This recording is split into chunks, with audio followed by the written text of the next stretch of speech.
Hi this is Nagu. Today வந்து பார்த்தீங்கன்னா ரொம்பவுமே சிம்பிள் அண்ட் ஈஸியாக ஒரு ஸ்வீட் ரெசிபி தான் பார்க்க போகிறோம். தொண்டை கட்டிகிட்டு இருக்கா, அதனால் நானும் அது தெரியாமல் பேசலாம்னு சொல்லிட்டு ட்ரை பண்ணிகிட்ருக்கேன். சரி வாங்க ரெசிபிக்குள்ளே போயிடலாம். அதுக்கு ஃபஸ்ட்டு வந்து பார்த்திங்கன்னா 1 கப் அளவுக்கு கோதுமை மாவு எடுத்திருக்கேன்.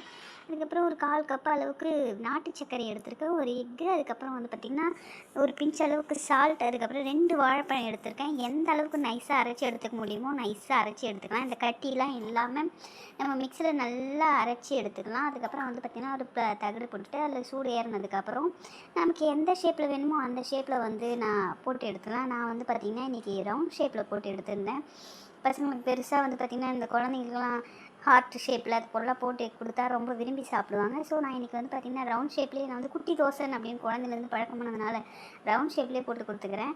2 பக்கமும் நல்லா ஹீட் பண்ணதுக்கப்புறம் நல்லா வெந்து வரும். அந்த ஸ்டேஜில் வந்து பார்த்திங்கன்னா நம்ம வந்து வேறு ஒரு பிளேட்டுக்கு மாற்றிட்டு நான் வந்து இன்றைக்கி தேன் தான் எடுத்திருக்கேன். நீங்கள் வந்து பார்த்திங்கன்னா அந்த சாக்லேட் சிரப் நல்லா நார்மலாக சாக்லேட்டை கூட ஹீட் பண்ணால் உருகிடும்னே அப்படியும் சேர்த்துக்கலாம். ஸோ இன்றைக்கி நான் வந்து தேன், என் பையன் வந்து தேன் கேட்டதுனால அவனுக்காக வந்து பார்த்திங்கன்னா நான் தேன் எடுத்திருக்கேன். நீங்கள் வந்து பார்த்திங்கன்னா எது வேணால் எடுத்துங்க. ஸோ ட்ரை பண்ணி பார்த்துட்டு எப்படி இருக்குதுன்னு சொல்லுங்கள். ட்ரை பண்ணி பார்த்துட்டு எப்படி இருக்குன்னு சொல்லுங்கள். ரொம்பவுமே சிம்பிளான ஒரு ரெசிபி தான், யார் வேணாலும் செய்யலாம். ஸோ தேங்க்யூ ஃபார் வாட்சிங்.